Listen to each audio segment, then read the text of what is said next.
మీరు గనక మొదటి అధ్యాయం ఇంకా చూడకపోతే ముందు ఆ వీడియో చూసి తర్వాత ఈ వీడియో చూడండి.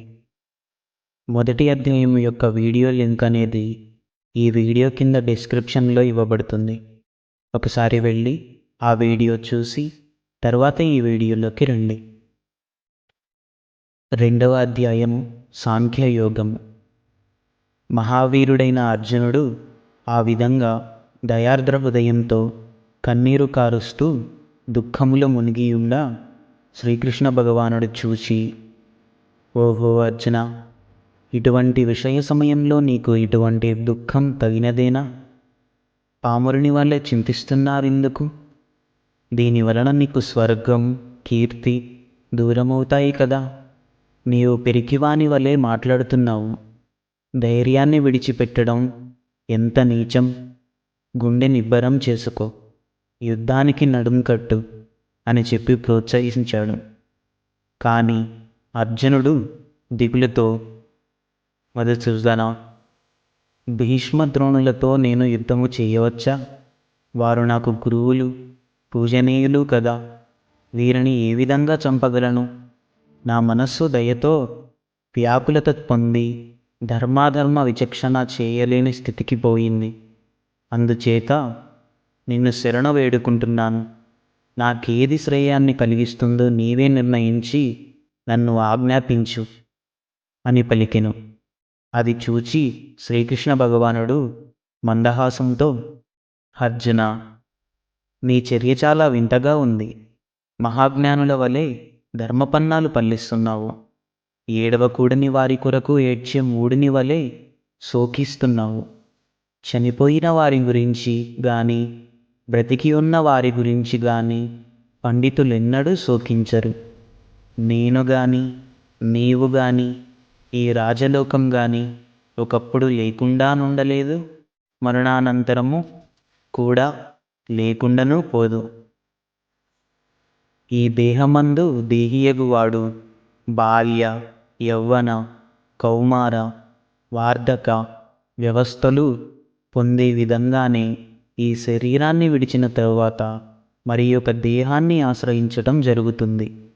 ఇందుకొరకు ధీరుడైన వాడు మోహాన్ని పొందడు, దుఃఖింపడు. శబ్దం, స్పర్శ, రూప, రస, గంధం అనేవి ఇంద్రియాలతో కూడినవి. చలి, వేడి, సుఖం, దుఃఖం మొదలైన అనుభవాల్ని కలిగిస్తుంటాయి. అవి ఎప్పుడూ ఉండేవి కావు. లేని వస్తువులకు ఉనికి లేదు, ఉన్న వస్తువుకు లేకుండానూ పోదు. ఆత్మసత్తనీయు, అనాత్మయైన ఈ శరీరం అసత్తనీయు తత్వవేత్తలు మాత్రమే గ్రహించగలరు. ఈ ఆత్మ నాశనం కానిది, నిత్యమైనది, అప్రమేయమైనది అయి ఉండి దేహాన్ని ధరిస్తూ ఉంటుంది. ఈ దేహాలు అశాశ్వతాలైనందున నశిస్తూ ఉంటాయి. అందుచేత యుద్ధానికి సిద్ధపడు. ఈ ఆత్మ చంపునది కానీ చంపబడినది కానీ కాదు. అర్జున, ఈ ఆత్మ పుట్టదు, చావదు, ఒకప్పుడుండి మరొకప్పుడు లేకుండానూ పోదు. అందుచేత అది నిజమును, నిత్యమును, శాశ్వతమును, పురాణమును నయున్నది. శరీరము చంపబడినంత మాత్రాన అది మాత్రం చంపబడదు. మనం చినిగిపోయిన పాత వస్త్రాల్ని విడిచి కొత్త వాటిని ఏ విధంగా ధరిస్తామో అదేవిధంగా జీర్ణించిపోయిన ఈ దేహాన్ని వదిలిపెట్టి ఆత్మ కొత్త దేహాల్ని ధరిస్తూ ఉంటుంది. ఆత్మను ఆయుధాలు నరకలేవు, అగ్ని దహింపలేదు, నీరు తడుపలేదు, వాయువు శోషింపచేయలేదు. ఇది ఇంద్రియాలకు కనిపించదు. దానిని గురించి మనస్సుతో నోహించుటకు కూడా సాధ్యం కాదు. దానికి ఎటువంటి మార్పునూ లేదు. ఇటువంటి ఆత్మతత్వాన్ని గ్రహించి నీ శోకాన్ని విడిచిపెట్టు. పుట్టినవాడు చావక తప్పదు, చచ్చినవాడు తిరిగి పుట్టక తప్పదు. మనుష్యాది సమస్త భూతాలకు తొలుత రూపాలు లేవు, మధ్యలో వానికి రూపం వచ్చింది. తుదకది మృత్యువును పొంది మాయం కాక తప్పదు. అర్జున, ప్రతి దేహంలోనూ నివసించే దేహి నిత్యుడును అవధ్యుడును అయి ఉండటం వలన ఏ జీవి కొరకునో దుఃఖించాల్సిన పని లేదు. స్వధర్మాన్ని బట్టి కూడా క్షత్రియునకు యుద్ధధర్మం కంటే శ్రేయస్కరమైనది మరొకటి లేదు. కౌంతేయ, లే, యుద్ధం చేయడానికి నిశ్చయించుకో. చచ్చితివా వీరస్వర్గం పొందుతావు, గెలిచితివా భూమిని అనుభవిస్తావు. లాభనష్టాలు, జయాపజయాలు, సుఖదుఖాలు అనే వాటితో నీకు పనేంటి? ఏదైనా ఒకటే అనుకొని యుద్ధానికి సిద్ధపడటం వల్ల నీకెటువంటి పాపము అంటుకోదు. ఏ పని చేసినా ఫలాపేక్ష లేకపోయినట్లయితే దోషం అంటదు. పార్థ, నీవింతవరకు సాంఖ్యబుద్ధిని గురించి విన్నావు. ఇక యోగా బుద్ధిని గురించి చెబుతాను విను.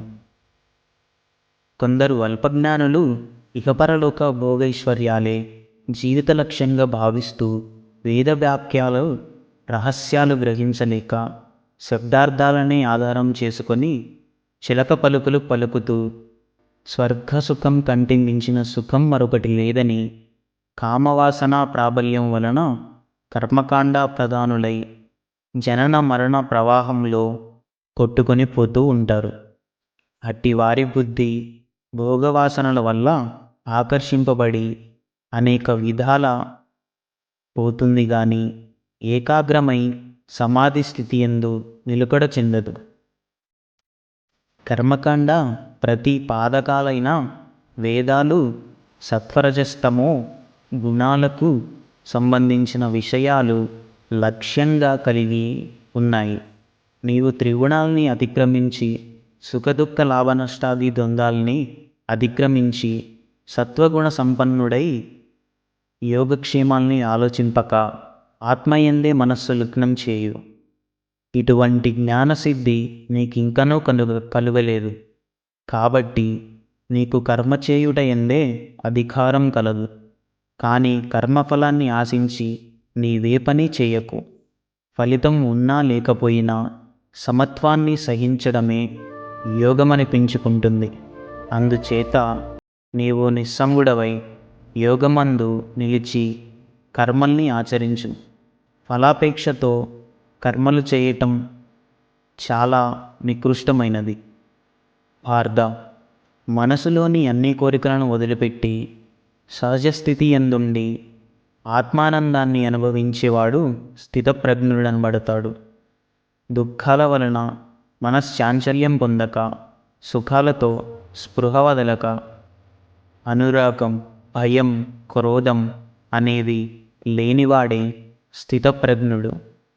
వివేకంతో పురుషుడెంత ప్రయత్నించినప్పటికీ ఇంద్రియాలు మనస్సును బలవంతంగా ఆకర్షిస్తూ ఉంటాయి. అందుచేత మొట్టమొదట ఇంద్రియాల్ని జయించాలి.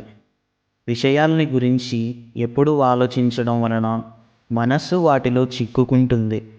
అందువలన కోరిక పుడుతుంది. కోరిక నెరవేరకపోయినట్లయితే క్రోధం వస్తుంది.